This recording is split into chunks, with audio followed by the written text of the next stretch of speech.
호주의 한 목사님이 나체촌 마을 교회에 초청을 받아 설교를 하고 돌아왔습니다. 사모님께서 목사님에게 물었습니다. 그 예배에 참석하고 설교하면서 시종일관 무슨 생각을 하면서 예배를 드리고 설교를 했어요?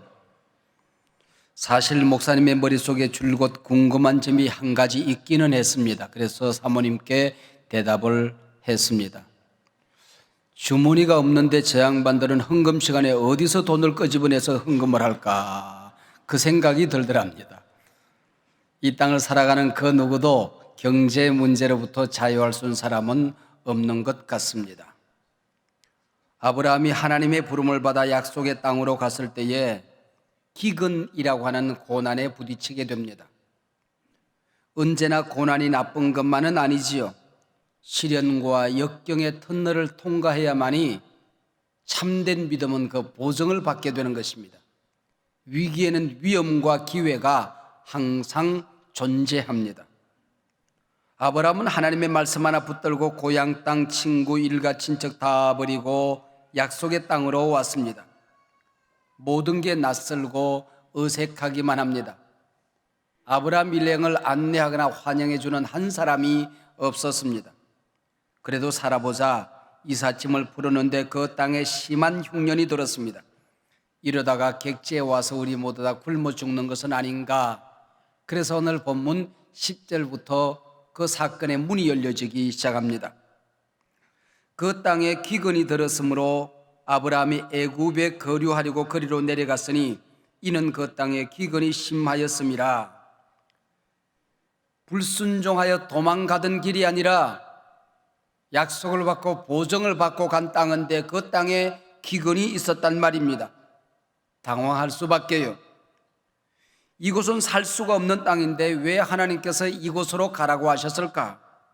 갈대아울에서 얼마든지 잘 살 수 있었는데 하나님은 왜 우리를 이 고난의 땅, 기근의 땅으로 인도하셨단 말인가? 이 순간 우리는 한 가지 질문을 던질 수밖에 없습니다. 말씀 따라 가는 길에도 기근은 오는가? 믿음을 따라 가는 그 길에도 고난은 오는가? 본문의 대답은 이렇습니다. 그렇다. 기근도 오고 고난도 있다. 약속의 땅에도 기근이 있고 믿음 따라 가는 길에도 어려움이 있다 하는 겁니다. 나는 믿음대로 살아보려고 몸부림을 했는데 직장은 어려워지고 부동산 문제는 꽁꽁 묶여 있고 신앙생활을 잘하던 어느 날 투자한 주식은 폭락하고 어린이는 독감에 걸리고 빌린 돈의 이자는 늘어나고 가족들은 서로 짜증을 부립니다. 신앙생활에 회의가 들지요. 믿음 따라 나선 길의 결국이 이거란 말인가?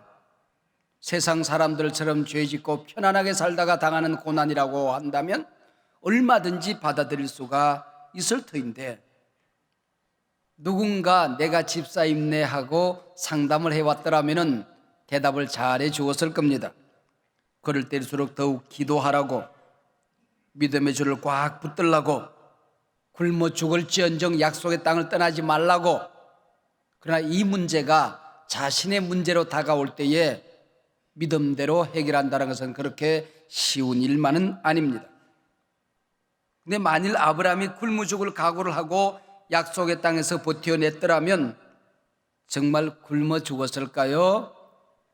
아니요. 잘 살았을 겁니다.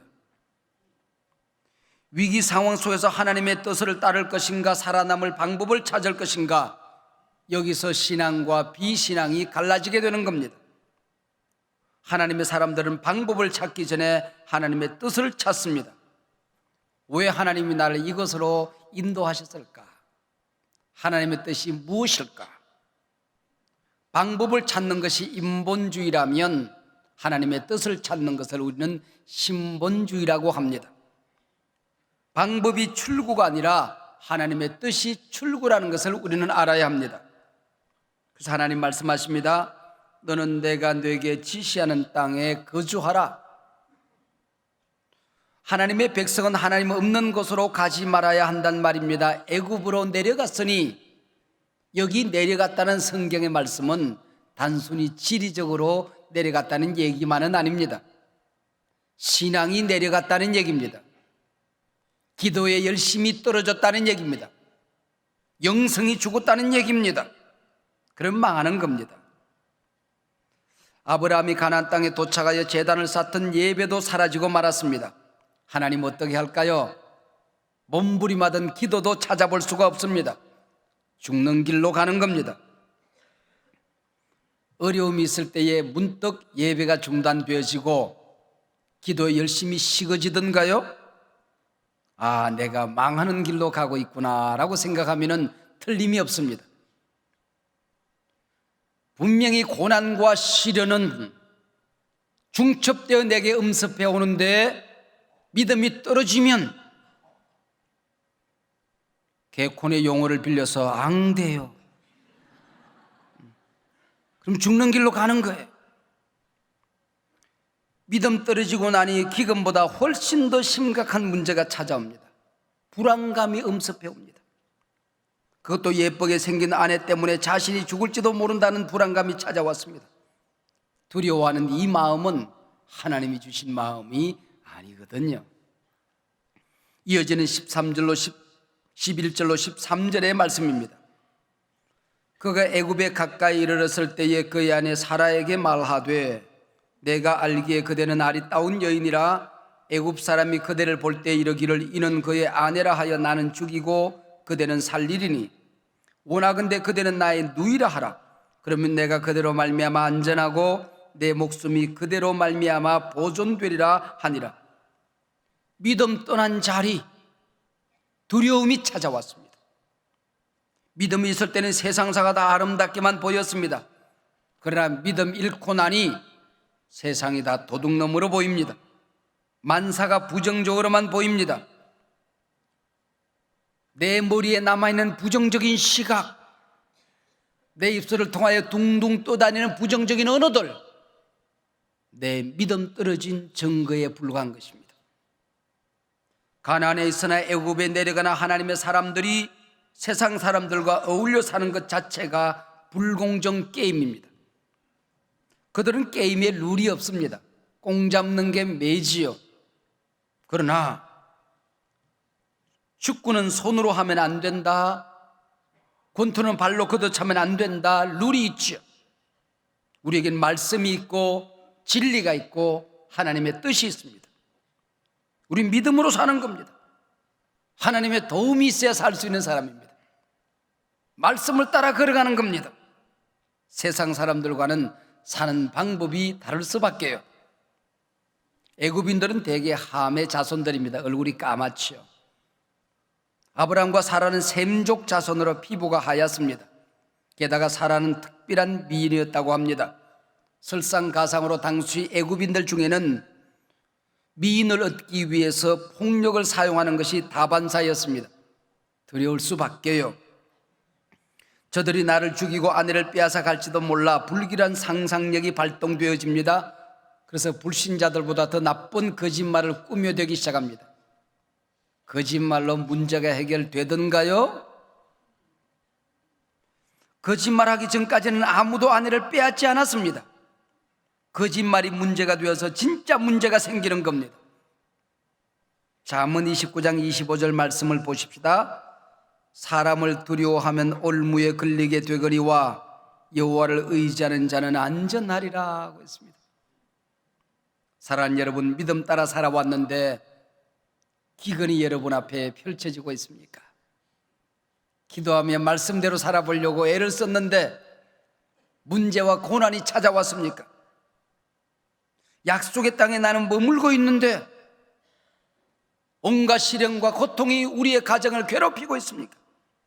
지금이야말로 당신의 진실한 믿음을 보여줘야 할 때입니다. 더욱 하나님 앞에 겸손히 무릎을 꿇고 기도해야 될 때입니다. 오히려 세상 줄을 놓고 믿음의 줄을 꽉 붙들고 하나님을 붙들어야 할 때입니다. 지금은 당신의 믿음이 순결해지는 시간입니다. 여러분의 믿음이 커지고 강해지는 시간입니다. 믿으시기를 바랍니다. 그러나 아브라함은 어떻게 했습니까? 애굽에 내려가면 아내를 누이라고 하자. 그러면 사람들이 나를 죽이지 않을 거야. 인간의 장꾀나 꼼수가 지혜는 아니지요. 아내 사라가 이전엔 이복 누이가 맞습니다. 그러나 지금은 엄연히 아내입니다.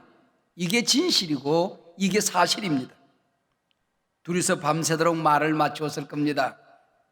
날이 밝아오자 어쩌면 묻기도 전에 주저리 이가 내 누이 동생이라고 만나는 사람마다 소개를 했을 겁니다.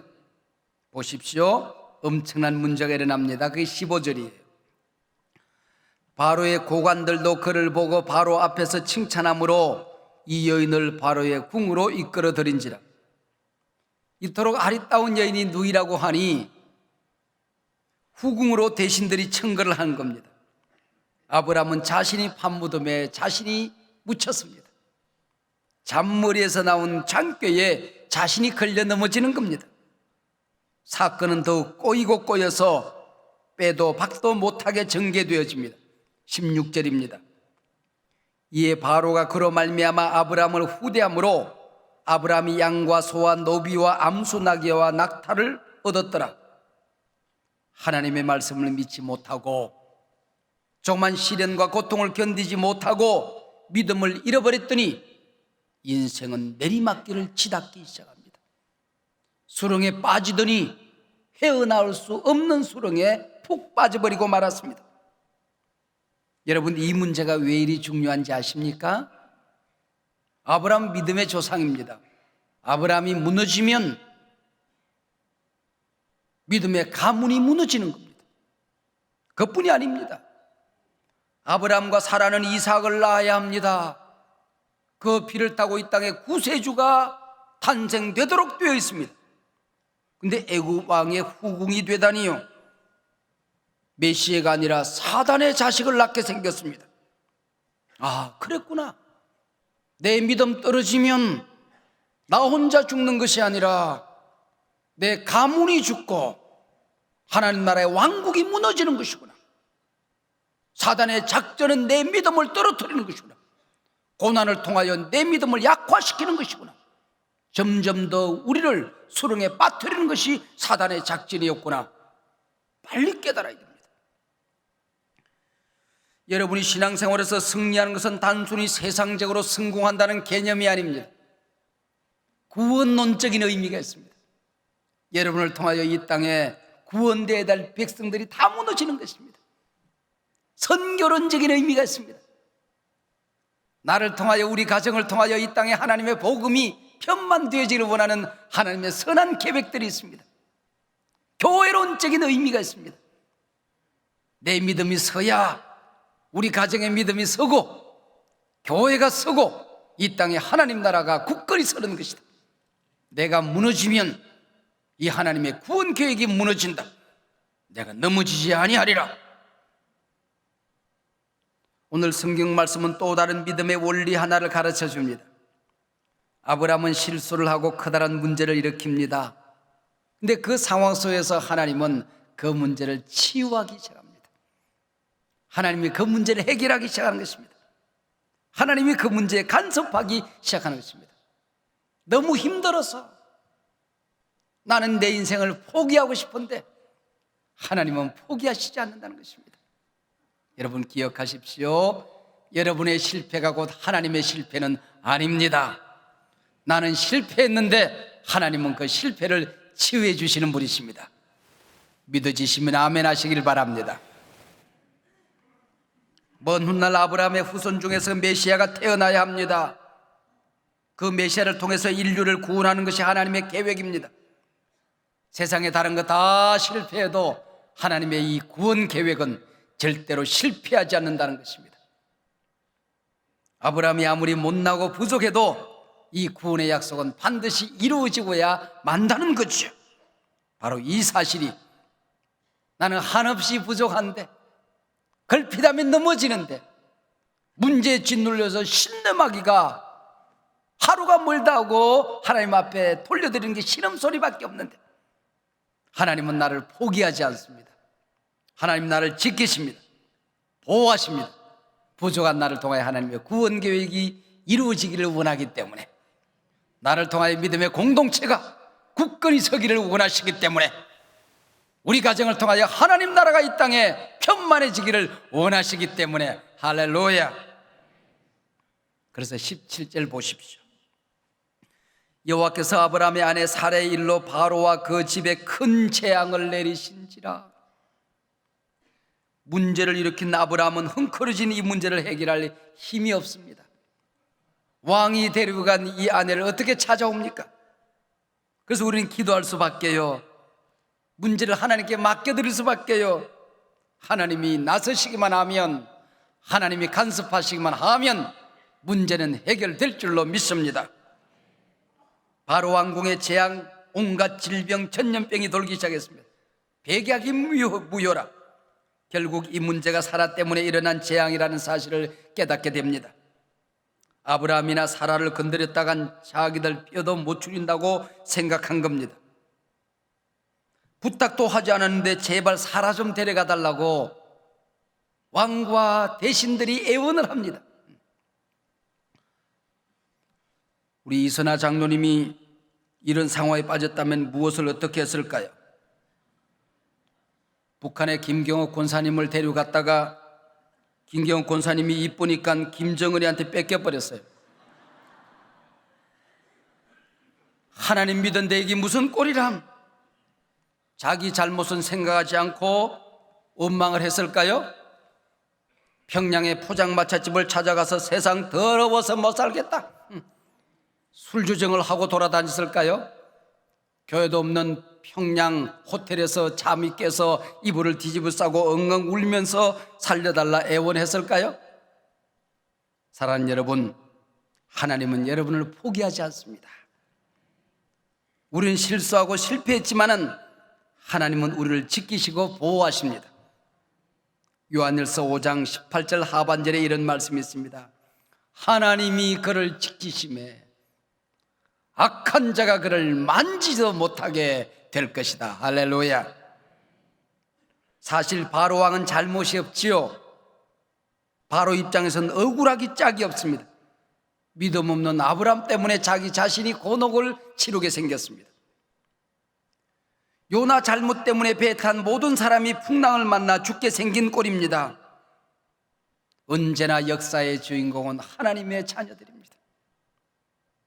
하나님의 자녀가 잘못하면 내 가족이, 주변의 사람들이 어려움을 겪는 겁니다. 하나님의 사람들이 그러나 바로 서면 가정이 섭니다. 여러분, 이 교회가 선다고요. 한국교회가 일어선다고요. 시대가 서고 나라가 서고 민족이 일어선다고요. 여러분이 무너지면 여러분과 관계된 모든 것이 무너지는 것입니다. 나는 기둥이다. 기둥 무너지면 집은 무너진다. 살기가 어려울수록, 힘든 일이 다가올수록 말씀 붙들고 굳건히 버텨 서시기를 바랍니다. 그러므로 세상이 어려울 때마다 우리 그리스도인들은 언제나 기도하며 내 가슴을 쳐야 됩니다. 자식이 잘못되어도, 남편이 비틀거려도 이 큰 폭풍을 만난 것은 나 때문인 줄 내가 아노라. 내 기도가 멈추어져서 그렇다. 내 기도의 향기가 사라져서 그렇다. 자신의 가슴을 칠 줄 알아야 됩니다. 여러분의 기도가 멈추어지면 온 땅이 힘들어집니다. 여러분의 믿음이 약해지면 세상이 병들고 한국교회가 병드는 겁니다. 여러분이 비틀거리면 여러분의 가정이, 교회가, 세상이 비틀거리는 겁니다. 말씀 따라 믿음 따라 가는데 그 약속의 땅에 기근이 기다리고 있습니까? 이해가 안 되지요. 설명이 안 되죠. 받아들여지지가 않습니다. 그러나 하나님의 뜻이 무엇인가를 물으며 고난을 견뎌내야 됩니다. 하나님이 가라고 그래서 광야로 달려나왔는데 홍해는 넘실거리죠. 적군은 뒤에서 죽이 켜오죠. 허겁지겁 당황하고 비틀거리고 도망가면 애국군대 말발굽에 밟혀 죽는 겁니다. 홍해 앞에서 믿음을 잃지 말고 기도하면 홍해가 갈라지지 않았습니까? 약속의 땅에 들어갔는데 여리고 장벽이 떡 버티고 있습니다. 이게 뭐란, 불평하면 죽는 겁니다. 함께 손에 손을 붙들고 여리고성을 돌리며 기도하는 겁니다. 여러분, 여리고성은 무너졌습니다. 우리가 가는 길이 믿음의 길이라면 끝까지 믿으시길 바랍니다. 기근도 견디고 고통도 견디고 가나안 원주민 차가운 눈길도 견뎌내야지요. 이해가 안 되어도 하나님의 무슨 뜻이 있겠지. 그러다가 죽으면 천국 가는 거죠. 그 배짱 없습니까? 억울한 일을 당하고 순교하면 하나님이 나를 사랑하시는구나 한번 해보는 거죠. 여러분, 배짱을 가지시길 바랍니다. 살아계신 하나님을 믿으시길 바랍니다. 하나님은 나의 고난에 짓눌려 나를 죽이시지 않는다. 그리 아니하실지라도 나는 하나님을 배신하지 않고 믿음 떠나지 않는다. 굳건히 붙드시길 바랍니다. 썩은 동아줄을 붙들고 살려가지 말고 말씀 붙들고 승리하시길 바랍니다. 조그만 사업을 하고 장사를 해도 거짓과 진실 사이에 갈등을 가지게 되지요. 그때마다 신용과 진실 편에 주사위를 던지며 살기로 결단한 한 사업가가 있었습니다. 일제강점기 때 만주에서 콩 장사를 하는데 대상으로부터 콩을 받아서 도매업을 하는 겁니다. 그 소매업자인 중국인들에게 콩을 넘겨주는 일을 했습니다. 한 번은 엄청난 계약을 하고 콩을 창고에 가득히 쌓아두었는데 중국 소매상들에게 콩을 넘기기 전에 콩값이 뛰기 시작한 것입니다.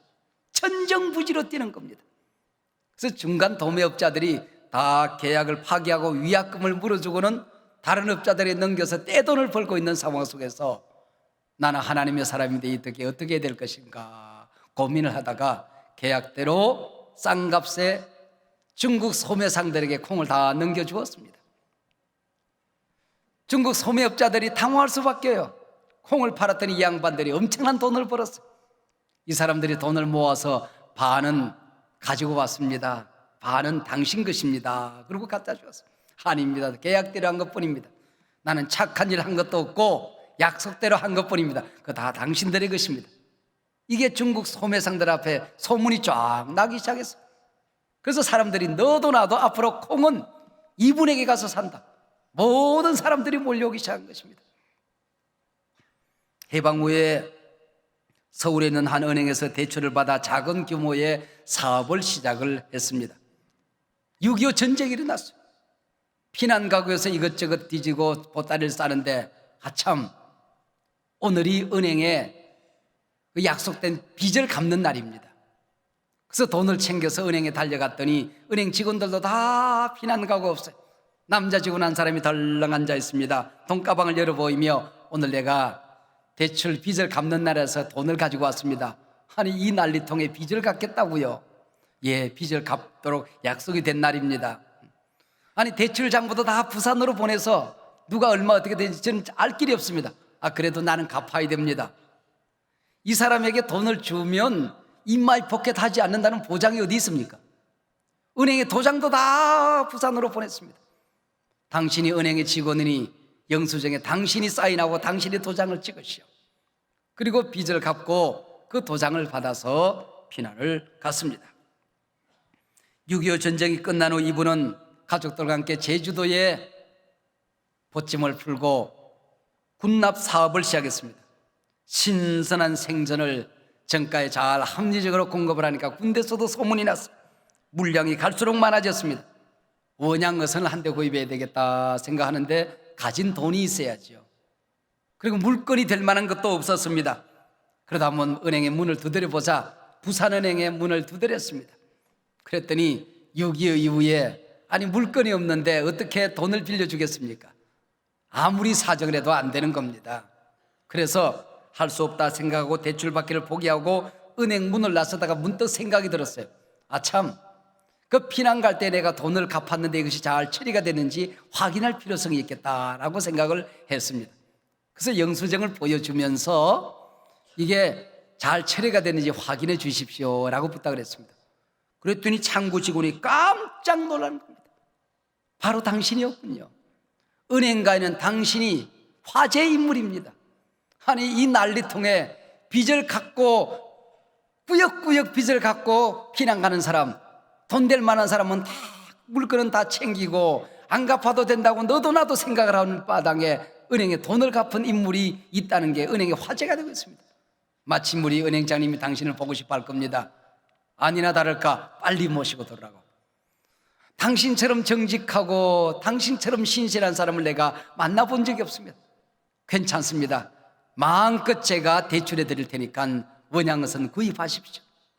그래서 원양어선을 구입하고 큰 사업을 하고 나중에는 유리공업 주식회사를 만들게 되는 겁니다. 한국 유리공업 주식회사 설립자 최태섭 장로님의 이야기입니다. 하나님은 아브라함의 거짓을 치료하시고 실수를 회복하시는 분이십니다. 최태섭 장로님의 진실을 보고 계신 분이십니다. 알고 계시는 분이십니다. 그 진실의 보따리에 복을 담아 주신 분이십니다. 믿음 따라 가는 길에도 고난이 왔습니까? 약속의 땅에서 기도하며 살았는데 기근이 찾아왔습니까? 그렇다면 그게 하나님의 뜻일 겁니다. 그게 내가 알지 못하는 하나님의 계획과 뜻이 있을 것입니다. 손해를 보았습니까? 하나님의 놀라운 내가 알지 못하는 계획이 있을 것입니다. 하나님의 신실하심을 믿기로 하십시다. 하나님은 다 보고 계십니다. 하나님은 살아계십니다. 역사를 친히 행하시는 분이십니다. 할렐루야. 기도하십시다. 하나님 아버지, 고맙고 감사합니다. 세상의 모든 것이 주인이고 지멋대로 비틀거리는 세상인 것처럼 보이지만 우리는 압니다. 온 우주를 만드신 분이 하나님이시고 세상의 주인이 하나님이시고 말씀대로 천지는 창조되어졌고 말씀대로 운행되어짐을 압니다. 그러나 문득 우리의 믿음이 흔들거리고 우리의 기도가 식어지고 걸핏 낙심하고 좌절할 때가 있습니다. 주여, 오늘 우리에게 믿음을 주시옵소서. 큰 믿음을 주시옵소서. 흔들리지 않은 믿음을 주시옵소서. 성령으로 말씀으로 다시 우리를 붙들어 주시옵소서. 넘어지는 이 땅을 붙들게 하시고 비틀거리는 우리 이웃을 끌어안고 승리하는 귀한 믿음의 장부들이 되게 하여 주시옵소서. 그래서 저들의 가문이 아브라함의 가문으로 일어서기를 원합니다. 한국교회가 믿음의 장부로 일어서기를 원합니다. 예수님 이름으로 기도하옵나이다. 아멘.